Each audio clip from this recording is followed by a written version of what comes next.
Saudações a vocês que acompanham este canal, sejam bem-vindos ao PLME número 34, o último vídeo desta série dedicada à leitura comentada do Manual de Epicteto. Neste vídeo faremos a leitura, que será acompanhada de comentário, dos últimos 2 capítulos do Encheiridion de Epicteto, isto é, capítulos ou entradas de números 52 e 53. Como sempre, tradução de Nucci e Julian. Você pode ler o trecho aqui na área de descrição. E também na área de descrição há um link, caso você queira estudar inglês comigo, aprender inglês comigo. Entre lá, há um formulário, preencha-o e vamos conversar. Like, compartilhe, comente e por aí vai. Então, vamos lá para o final. Vamos terminar. Está uma chuva agora do lado de fora, talvez vocês escutem alguns trovões, sabe-se lá se é Zeus manifestando alguma coisa. 52.1. 52. O primeiro e mais necessário tópico da filosofia é o da aplicação dos princípios. Por exemplo, não sustentar falsidades. O segundo é o das demonstrações. Por exemplo, por que é preciso não sustentar falsidades? O terceiro é o que é próprio para confirmar e articular os anteriores. Por exemplo, por que isso é uma demonstração? O que é uma demonstração? O que é uma consequência? O que é uma contradição? O que é o verdadeiro? O que é o falso? Portanto, o terceiro tópico é necessário em razão do segundo, e o segundo em razão do primeiro. Mas o primeiro é o mais necessário, e onde é preciso se demorar. E aonde é preciso se demorar. Porém, fazemos o contrário, pois no terceiro despendemos nosso tempo, e todo o nosso esforço é em relação a ele. Mas do primeiro descuidamos por completo. Eis aí porque, por um lado, sustentamos falsidades e, por outro, temos à mão como se demonstra que não é apropriado sustentar falsidades. Por fim, entrada 53, é preciso em toda ocasião ter à mão o seguinte. Primeira citação. Conduze-me, Zeus, e tu também, destino, para o posto ao qual um dia fui designado. Que, diligente, eu vos seguirei, e, se mal me tornando, não o quiser, ainda assim vos seguirei. Mais uma citação. Aquele que, de modo justo, ceder à necessidade, é para nós sábio e conhecedor das coisas divinas. Mais uma citação. Criton, se assim é desejado pelos deuses, que assim seja. E por fim, última citação. Ânito e Meleto podem me matar, mas não podem me causar dano. Então aqui nós temos as 2 entradas finais do Manual de Epicteto. Vejamos do que se está falando. O primeiro e mais necessário tópico, lugar, topos da filosofia, é o da aplicação dos princípios. E aqui a palavra para princípio é uma muito problemática e com uma enorme fortuna na história do pensamento grego, romano e ocidental, que é dogma, que deu origem a dogma. Como traduzir esta palavra? Sem cair em um pântano, digamos assim, de outros significados. Então, por exemplo, não sustentar falsidades, não mentir, não dizer coisas falsas, não apenas falsidades que você sabe que são coisas não verdadeiras, mas simplesmente não dar opiniões ou informações que não sejam as corretas. Então, este é o primeiro tópico da filosofia.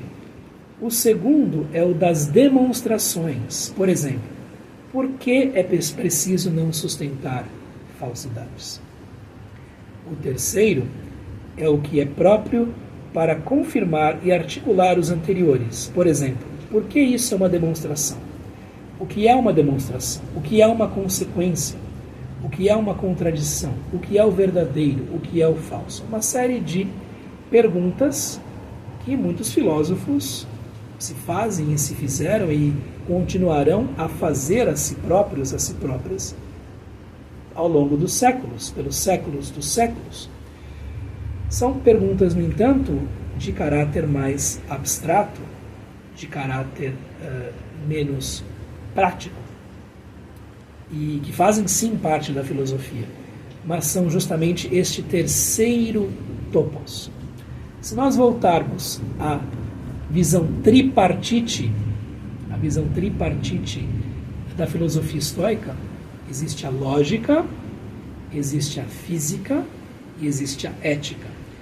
Todas estas perguntas dizem respeito ao campo da lógica. Por meio do logos, por meio da razão, nós podemos sim nos indagar a respeito destas questões bastante abstratas. Então, se um determinado princípio ou uma determinada opinião são proferidos, é necessário que se saiba o que está por trás de tudo isso. Mas o primeiro destes topoi, o primeiro destes tópicos é o da aplicação dos princípios. Portanto, aquilo que diz respeito ao ethos, ao conjunto dos costumes ou maneiras de ser. A maneira como se reside, se está em algum lugar. Então, a ética acaba tendo a primazia, segundo esta visão que nos é dada por Epicteto. Não que ela não esteja respaldada pelas outras partes da filosofia. E não que o melhor não seja buscar uma coerência em todas as partes da filosofia. Mas isso é muito raro, né, como se sabe. Portanto, o terceiro tópico é necessário em razão do segundo. Então, o terceiro dá os alicerces para o segundo. E o segundo dá os alicerces para o primeiro. Mas, para Epicteto, o que importa mais é o primeiro. Mas o primeiro é o mais necessário. E onde é preciso se demorar. Então veja, uma pessoa que age bem na maior parte dos momentos, porque tem dentro de si boas inclinações ou princípios sólidos, etc., etc., mas que não é capaz de expor com critério filosófico ou critério de qualquer outro tipo o que o leva ou a leva a agir bem, tem muito valor para Epicteto, porque isto é o que importa. Pôr em prática aquilo que se aprende. Porém, fazemos o contrário. Então, ao invés de nos demorarmos na primeira parte, no primeiro topos, primeiro estágio da filosofia, que é o mais importante, nós vamos gastar nosso tempo. Mas no terceiro, pois no terceiro despendemos nosso tempo. E todo o nosso esforço é em relação a ele. Toda esta questão mais abstrata se torna muito mais atraente para os estudantes de filosofia. O que é a verdade, o que é a justiça, o que é o dever, o que é a lógica, o que é a razão, o que é uma contradição, o que é uma consequência, o que é uma causa. Vamos discutir longamente a este respeito. E perde-se pouco tempo, ou coloca-se pouco tempo na aplicação dos princípios. Todo o nosso esforço em relação a ele, ao terceiro campo. Mas do primeiro descuidamos por completo. Eis aí porque, por um lado, sustentamos falsidades, mentimos ou dizemos coisas não verificadas, coisas que não são verdadeiras ou que são mera opinião baseada em praticamente nada. E por outro, temos à mão como se demonstra que não é apropriado sustentar falsidades. Então, o estudante de filosofia, não apenas aquele que estava diante de Epicteto na sua sala de aula, mas o de hoje também, consegue muitas vezes descrever muito bem o que é a justiça, o que é a verdade, usando um vocabulário muito técnico ou especioso ou específico, ao mesmo tempo que não tem justiça, não tem verdade em nada do que faz. Eu me lembro de uma ocasião, eu não vou ser muito específico, em que eu assisti a uma aula de filosofia sobre Aristóteles, muito douta, mas o professor, pode ter sido uma opinião, uma impressão ruim da minha parte, olha o trovão, o professor me pareceu uma pessoa muito amesquinhada na maneira de se portar, enfim. E eu saí de lá dizendo o seguinte para mim mesmo: eu não vou fazer um curso sobre virtudes que é dado para uma pessoa que parece não tê-las, ou parece tê-las em pouquíssimo grau, né? Não sei se com isso eu também não me afastei de uma complexidade à qual eu não estava ou disposto, ou enfim, que não tinha capacidade de acompanhar. Muito bem, mas o fato é que nós podemos justamente ficar nesta inflação de palavras sofisticadas, belas, altissonantes, etc, etc. Aplique aí o adjetivo que você quiser, sem que esta discussão que fazemos de termos abstratos impregne nossa vida cotidiana no mais mínimo grau. Então, o que importa, na verdade, mais, não é esta discussão miúda, não é este monte de minudências abstratas que a filosofia pode trazer, ou pode suscitar, mas justamente, de acordo com Epicteto, porque há outras visões do que seja filosofia, a partir do momento em que você aprende algo, por meio destas discussões mais esotéricas, colocar isto em prática, tornar isto algo próprio da sua vida. E por fim, quatro citações que Epicteto, enfim, tomava a peito, gostava de, enfim, ter sempre à mão. É preciso em toda ocasião ter à mão, ter dentro da sua mente o seguinte. Primeira citação é um trecho do Hino a Zeus de Cleanto de Assos, ou Cleantes, que foi o segundo líder, segundo diretor da escola estoica, né, do Pórtico. Ele tem enfim, não se tem muita coisa dele, o que sobrou justamente é uma boa porção deste hino a Zeus. Conduze-me, Zeus, e tu também, destino, para o posto ao qual um dia fui designado. Que diligente eu vos seguirei, e se, mal me tornando, não o quiser, ainda assim vos seguirei. Então aqui temos uma decisão de seguir a Zeus, Zeus como o garantidor da racionalidade que há por trás da natureza, seguir o destino como a necessidade imposta pelo encadeamento das causas e consequências, né? Então aqui Cleanto, ou Cleantes, se diz disposto a seguir, né, como alguém bastante fiel. E temos o mesmo trecho, na verdade, ou um trecho semelhante, é traduzido de uma maneira um pouco diversa por Sêneca. Isto está nas cartas a Lucílio, especificamente na carta número 107. E o próprio Aldo Dinucci traduz do latim de Sêneca esta outra versão do hino a Zeus de Cleanto. Conduz-me, ó Pai excelso e Senhor do mundo, para onde quer que queiras, nenhum obstáculo impedir-me-á de seguir-te.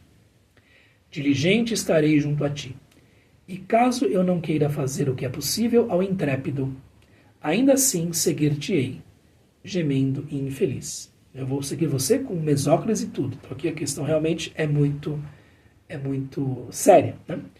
Brincadeira da minha parte. E por fim, há uma sentença que se tornou famosa, que não está na versão que nos é apresentada por Epicteto, e que tem um caráter mais generalista. Em latim ela diz o seguinte: ducunt volentem fata, nolentem trahunt. Então, fatum, destino, fata, destino. Os destinos, ducunt, né? conduzem, volentem, aquele que age de bom grado, aquele que age de acordo com a sua vontade, aquele que adere por sua própria vontade a isso, né? O obediente. Então, os destinos conduzem o obediente. Nolentem, o não obediente. Então, tem o volentem e o nolentem, né? O não obediente, aquele que não quer. Trahunt, ou trahunt, arrastam. Então, o destino conduz quem lhe obedece e arrasta quem lhe opõe resistência. É a tradução de Dinucci. Ducunt volentem fata, nolentem trahunt. Né? Trahunt, como em italiano trascinare, né? Em francês traîner, né? Trahunt. Arrastam. Muito bem. Temos mais uma citação aqui. É muito bonito, né? Os destinos conduzem o obediente e arrastam o desobediente, o resistente, o refratário. Temos mais uma citação aqui, esta de uma peça perdida de Eurípides. Aquele que, de modo justo, ceder à necessidade, mais uma vez a ideia de que se deve seguir aquilo que é necessário, como algo vindo de uma própria racionalidade divina inscrita na natureza, é para nós sábio e conhecedor das coisas divinas. Então vejam que os trovões estão se fazendo presentes hoje. Eu não vou gravar de novo não, porque eu achei bem interessante essa coincidência.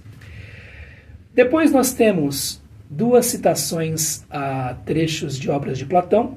A primeira do Críton, é um momento em que Críton demonstra a sua incredulidade diante da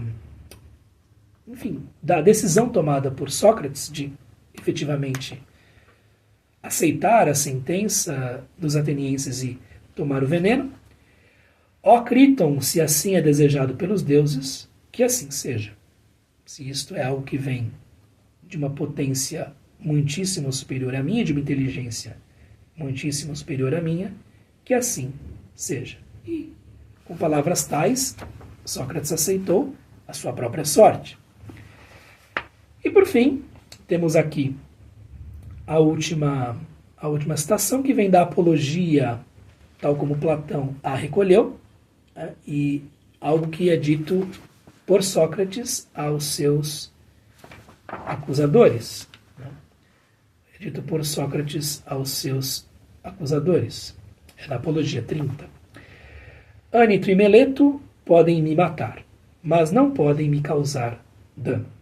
Não podem causar dano à minha, digamos assim, inviolável... Enfim, vou usar aqui uma palavra talvez não muito apropriada, consciência. Não podem causar dano à minha interioridade. Não podem causar dano àquilo que está dentro de mim. Porque isto é algo que adere aos princípios os mais superiores e que sempre estará de acordo com eles. Tais são as palavras, ou tal é uma paráfrase daquilo que foram as palavras ditas por Sócrates na sua tentativa de se defender diante dos atenienses. Muito bem, e com estas belas citações, nós encerramos o manual de Epicteto Eu gostaria de agradecer a todos vocês que me seguiram até aqui, a todos vocês que puderam ler o manual, refletir e trazer mudanças significativas e verdadeiras para suas vidas. E vamos continuar com algum outro texto, ainda não sei, com alguma outra obra que possa, enfim, nos fazer pensar em sermos melhores. Se você gostou do vídeo e da série, deixe seu comentário, curta o vídeo, compartilhe-o, enfim, inscreva-se no canal. Se quiser estudar inglês comigo, aprender esta língua tão importante, link aqui na descrição. Agradeço a vocês mais uma vez a atenção e a paciência. Muito obrigado. Até mais. Tchau, tchau.